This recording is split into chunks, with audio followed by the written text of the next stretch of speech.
Alright, so we're gonna go ahead and Mighty Morph the Lapis Dragon with the Atlantis. No, we're not. Never mind, that is not happening, because clearly our opponent has something to say. Now here, either our opponent is playing on the Nintendo Switch, the god of all consoles, or I'm about to get hit by the 8th concede today, and I'm gonna be very salty when I finally get the version of the video out that y'all are gonna see. What are we gonna guess is gonna happen?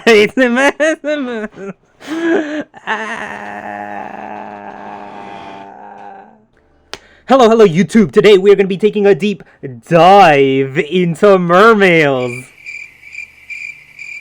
Nobody? No? Okay, never doing that again.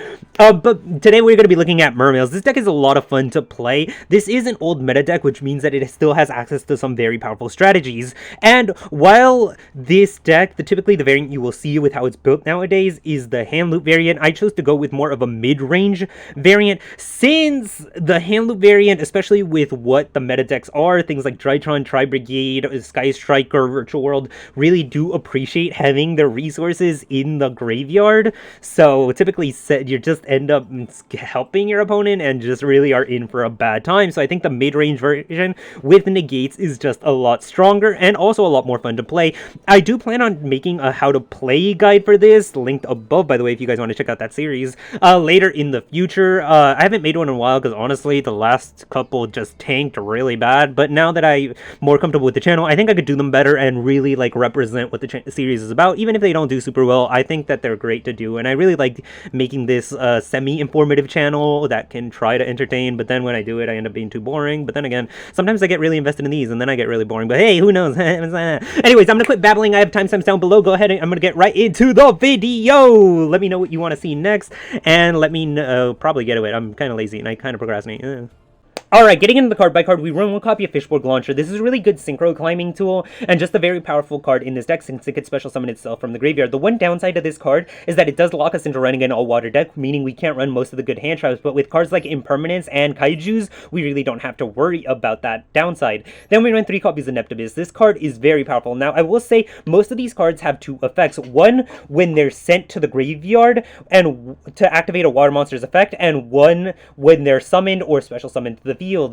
Now, Atlantean Prince is the main starter of this deck, being able to send a card and draw a card. That Sea Serpent that we're going to hit is going to be Atlantean Dragoons, which is not a once per turn, so we will be abusing. The really nice thing about this card is that it can't really be stopped with hand traps, since the first card it sent is a cost. And the thing about Yu-Gi-Oh! Is that you can always pay cost even through negates, meaning that we will always be sending at least 1 copy of Dragoon, which is absolutely the best thing ever. Then we run 1 copy of Deep Sea Artisan. This is here to combo off with a Deep Sea Prima Donna Malinglacia combo and just rip a card out of your opponent's hand, not sending it to the graveyard but back into the deck, and spinning from hand into the deck is the best way to spin cards since we don't have to worry about those tricky graveyard effects. Then we run 3 copies of Deep Sea Diva. This really is just an extra 3 copies of Neptibus, but it's better because she keeps a body on the field, and that body is also a tuner, meaning that we can use that for a lot of nasty climbing plays. Then we run 3 copies of Swap Frog. Now, any water deck that runs Swap Frog probably is lacking a bit of power, and this deck is lacking that Tiny Finy Oomph because this is an old meta deck. This was a very dominant deck back in the day and since then has fallen off, but being a meta deck means you're probably kind of disgusting, and I know most of you have probably faced things like Orchist and Sky Striker, which are not dominating forces by any means, and you still absolutely want to rip your hair out when you fight against them because things that were meta tend to be pretty strong. So we run the Swap Frog combo just to make the free negate on the Totally Awesome and fix any nasty hands we might have. 1 copy of Ronin Toad because we send this out to Swap Frog and special summon it from the graveyard. Then we run 1 copy of Heavy Infantry and 1 copy of Marksman. Being extremely searchable makes these really easy access to popping cards. These also activate when you send cards to the graveyard to activate their effect. Now, I will mention this while I'm on Swap Frog, is that Swap Frog is the one card that is the exception here with these. Every single card in this deck sends in order to activate its effect, except for Swap Frog. It's not sending itself to activate an effect. It's really weird wording because this card discards and all that, so I'm not going to get too into it. Just be wary that the only card that works being sent off Swap Frog is Mermail Abyss Gunday. Speaking of which, Mermail Abyss Gunday, this card, if it's sent to the graveyard, just sent to the graveyard, not to activate an effect, allows us to special summon a Mermail monster from the graveyard, letting us resummon an Abyss Megalo or an Abyssius, which is just really nice. Then we run 3 copies of Deep Sea Minstrel. This is one of the best new support cards that Mermails have gotten in recent memory, and this card is just really nice because it allows us to rip a card out of our opponent's hand as soon as the turn starts. And even though that card will be returned to them during the end of your turn, it's a nice way to play around hand traps like Nibiru, Maxi, Ash Blossom, and Impermanence if your opponent lets you, and it's just a really nice effect to have. Even though you do have to give up cards for it. Then we have 3 copies of Lantean Dragoons. Dragoon. Broken through and through, even when it's not the Red Eyes version. Dragoon, anything named Dragoon is just destined to be broken. And it's a card that we could send to the graveyard in order to just search cards from our just continuously search cards from our deck. This deck is really consistent because of Dragoon's disgusting effect, and getting to resolve it multiple times a turn, sometimes even 5 times a turn because of Pot of Avarice, is really kind of dumb. Then we ran 1 copy of Mermail Abyss Pike. This is a backup plan in the deck. This card is a small combo that can go into Bujinki Ashima and set up a totally awesome on the field, so it's a good card to hand, along with being a Mermail, so having synergy. 1 copy of Lapis Dragon. This card is a soft brick in the deck, and what's nice about this card is that it's only a brick in your opening hand. If you draw it naturally for a turn, even if it's the first turn, or you search it off a card effect, you could special summon it onto the field, and it's a level 5 it's a level 5 tuner monster, which is really nice. 3 copies of Mermail Abyssius. Mermail Abyssius is really powerful because it could send a card to activate its effect from hand to the graveyard and then search us a card in order to keep comboing off and giving us a normal summon for the turn. Now, I will say the one downside of this card is that it is not searchable, but that is fixed on Abyss Megalo. This card, while not as good, is searchable, and it could even send 2 cards, which is a lot more valuable. Its effect is less powerful, but again, it does give us an extra free search, but being able to send 2 cards is really strong. Plus, it can eat a card on the field to activate its own effect, which also lets us destroy any extra lingering cards we have on the field, not only getting a second attack, which means you can't use it on the first turn, by the way, but also proccing even more effects, especially because you end up randomly summoning a Dragoon half the time that you don't really know what to do with. Then we run 1 copy of Mooling Glacier. Mooling Glacier really has lost a lot of favor in how powerful it is, because sending your opponent's cards from the hand to the graveyard is no longer as powerful as it once was, since so many cards activate in the graveyard. That being said, if you know what you're playing against, it's still really nice to rip cards out of your opponent's hand. You can easily search this card too, so it's not a huge deal on having to rely on drawing it. That being said, do be wary that this card, once it leaves the field, so if you use it for a synchro play, which you typically will, you will have to skip your next battle phase. So if you can't battle phase, just know that's why. 2 copies of Gamma Seal. Not being able to run normal hand traps does kind of suck, but Gamma Seal is just one of the best forms of hand traps because it is a kaiju, meaning that even if your opponent ends on a Herald of Ultimateness, you could Thanos snap that thing out of reality, and I'm not even a Marvel fan. Then we run 1 copy of Terraforming. This just allows us to run a 39 card deck and access the Mermail Glacier combo. 1 copy of Pot of Avarice. I even up the ratio of this card to 2 a lot of times because of how good it is in this deck. You typically end up having like 10 monsters in your graveyard at the end of the first turn, so you really do like seeing this in your opening hand. 1 copy of 1 for 1. This isn't really here as a starter card, but as an extender, just in case your opponent ends up having a ton of hand traps. You allows you to special summon out the Neptabyss and easily start your plays, having a card in the graveyard even as well. Then we run Deep Sea Aria. This lets us banish a water monster in order to search a level 4 or lower sea serpent. Then we have 1 copy of Abyss Scale of the Mizuchi. You could really opt to run any of the Abyss Scales in this. There's a monster negate, a spell negate, and a trap negate. I do think the spell negate is the best one because of the nature of spell cards. Since this doesn't destroy, spell cards typically just go to the graveyard after.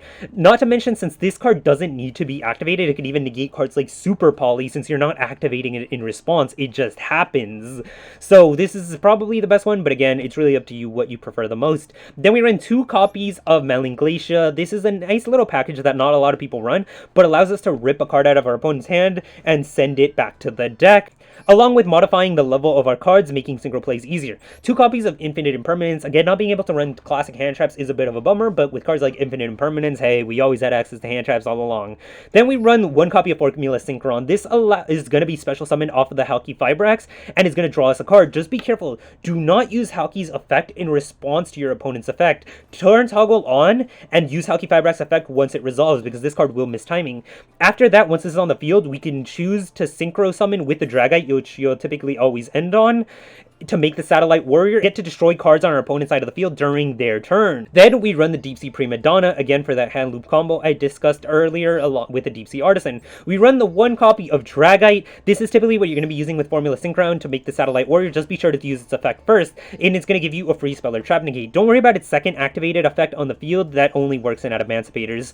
Then we run Trishula. Trishula is just an annoying card, banishing 1 from the hand, field, and graveyard. I mean, why not, right? And it's really easy to make with this deck, although it will give up your negate board, so this is better going second card. 1 copy of Ravenous Croc. This card is just really easy to make in this deck, and I mean, like, even if you don't like this card, it is a free draw as well, and gives you an emergency destruction effect. This card just happens to be made for free most of the time, and you don't really know how. You just end up having extra stuff on your field, so you make the Croc because the levels line up. It's not exactly the best card in the world, but it's a really good one, and if you're making it for free every time, might as well. Satellite Warrior, of course, to destroy cards during our opponent's turn off the Halki into Synchron combo. 1 copy of Totally Awesome. You can make this naturally, or you can make it off the Bujinki combo, a negate that steals your opponent's card. Oh, isn't that good? 1 copy of Bahamut Shark. This is part of the Bujinki combo. You make this off Bujinki and use its effect to special summon the Totally Awesome. Not only that, when you detach the Dragoon from this card, since it's 2 level 4s, that's technically detaching it to activate its effect, so you will get Dragoon effect as well. Then we run 1 copy of Abyss Gaios. Abyss Gaios is a cuttable card in this deck, honestly. It's just easy to make because of the level 7s we run. It's a blanket negate on your opponent's monsters, which is nice, but it is only during your turn, and it's just a big annoying body to deal with. But again, this card really doesn't come up very often. 1 copy of Miss Starboy. The attack boost is really nice for finishing off games, but this card is mostly here just to clean up space on the board. Sometimes your board ends up getting a little bit clogged with this deck, and Miss Starboy comes in, saves the day, and just uses up 2 monsters you don't really need lying around. 1 copy of Ablatia. This card is also cuttable, but it does have the nice effect to quick send a card from your hand during your opponent's turn, which is typically going to be the infantry or marksman, which are searchable to destroy during your opponent's turn, along with being able to be equipped with the Abyss Scale, and having an effect when it's sent to the graveyard. 1 copy of Halki-Fibrax. Halki-Fibrax really is the card that keeps this deck alive, allowing us to really combo off Extend and go into the Formula Synchron combo. 1 copy of Coral Anemone. Coral Anemone is not only really good because it just lets us bring things back, it does lock you into water monsters, however, but special summoning the Deep Sea Minstrel off of this is really valuable because we can stack our deck with Mailing Glacia, meaning that we know what we're going to be sending. So this card just comes up a lot more often than you think if your hand's a little iffy. Then we run 1 copy of Bujinki Ashima. Deep Sea Diva is a 1-card combo into Bujinki Ashima, which just lets us get out a Totally Awesome if we really are desperate. Then we run the 1 copy of Apollosa. Apollosa isn't by any means necessary in this deck and is very cuttable again, but Apollosa is one of the best Link monsters ever printed, and you summon really easily with this deck, so having the option to make the Apollosa every once in a while does come up, and it's going to be nice when you do get to make it, but feel free to cut it if you don't like it. Anyways, that has been the card by card. I'm going to go ahead and quit babbling, show you what this deck can really do in some gameplay. Hopefully my opponents don't concede every single game, because this is a synchro combo deck, and you know people just love those. So I'm going to go ahead and get right into it. So I will preemptively apologize for any misplays or absolute atrocities that you see me commit here, but it's been a while. I'm a bit rusty when it comes to this deck. It's been a while since I played it. You know how it is. It gets a little sketch. But I still think I'll be able to easily pull out a win, and it looks like I'm playing against a structure deck, and it looks like I'm not playing against a very good deck. I do think I will be starting with the Abyssias, just so I could start cleaning up my opponent's board a little.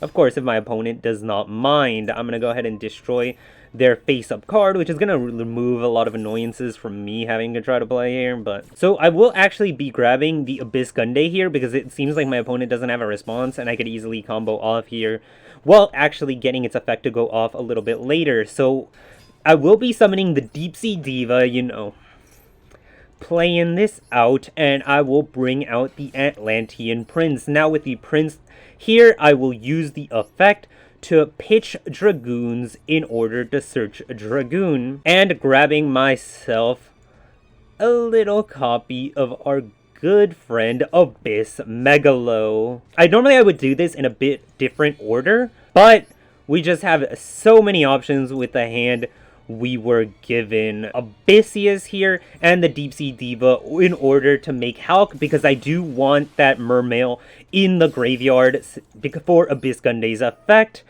I will be searching out a little Fishborg launcher. Now I feel safe making the negate by pitching Abyss Gunday here, bringing out Swap Frog, and I'll be using Abyss Gunday's effect to special summon, along with Swap Frog's effect to send a card to the graveyard. It's allowing me to extend insanely past where I had any business extending to.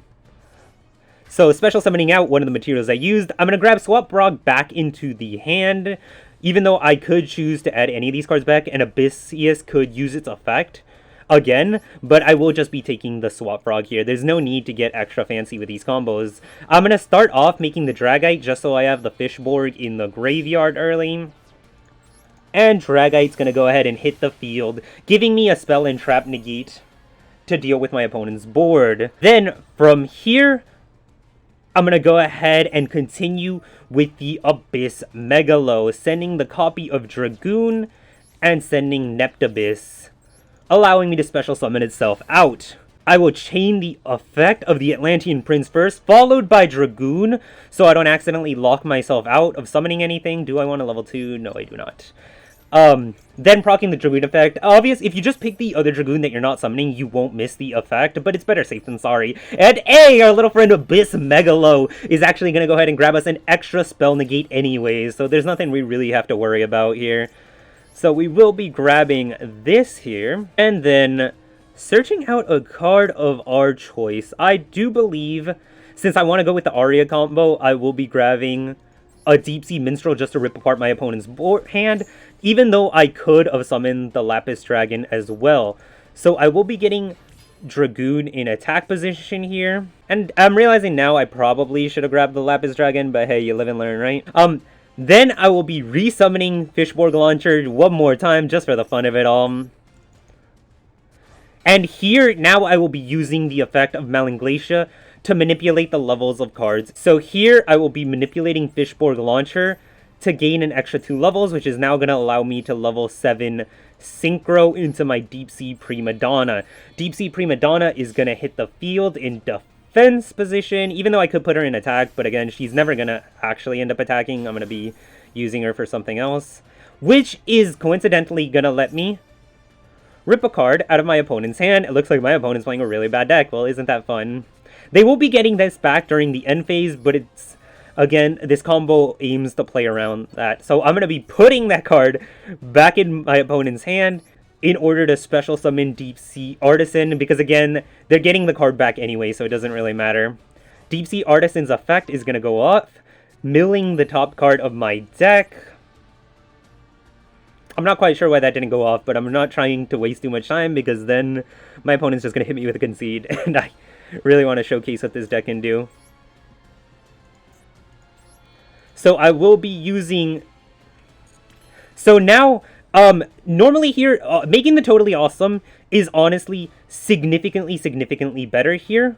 But if I were to use the Deep Sea Minstrel's effect, I could actually just burn the card from my opponent's hand and actually truly remove a card from their hand. But I just wanted to showcase that so you knew that could be done. So I'm going to go ahead and bring out the Croc here, which again is going to not only draw me a card, but be a card destruction. So I will be activating both of these effects, because this also just lets me put the Fishborg Planter into my deck. I should have ordered this differently. I obviously should have drawn first, so I don't risk drawing into the Fishborg Planter, but whatever. Just because of how good Fishborg Planter is, and again, it's going to let me pop off even harder next turn. Now, I will be special summoning this Swap Frog, getting rid of a Deep Sea Minstrel, because I really don't need to. And Swap Frog effect to send another Swap Frog to the graveyard. Now, the reason I want to do this, if I could see past my screen, is it's going to allow me to special summon, again, our little friend, Ronin Totem. And we are just popping off. And honestly, this was with a mediocre to bad hand. This is by no means a good hand for this deck. Now we're going to go and make the Totally Awesome. Keep in mind, we really do want to keep the Halqifibrax on board, because it's going to allow us to go into Satellite Warrior. Not only is it going to draw us a card with the Jet Synchron, it's going to allow us to make Satellite Warrior, which is going to destroy like 4 cards on our opponent's turn with his current board state. Then we will equip the Abyss Scale to the Abyss Megalo to give us an extra spell negate just in case we need it, so we don't have to actually activate it, plus buffing our attack. And here we could even eat a monster on field in order to gain 2 attacks, but I'm okay with this board because it's just simply lethal. So we're going to attack with Halqifibrax first. What effect was that? Oh, that was Croc.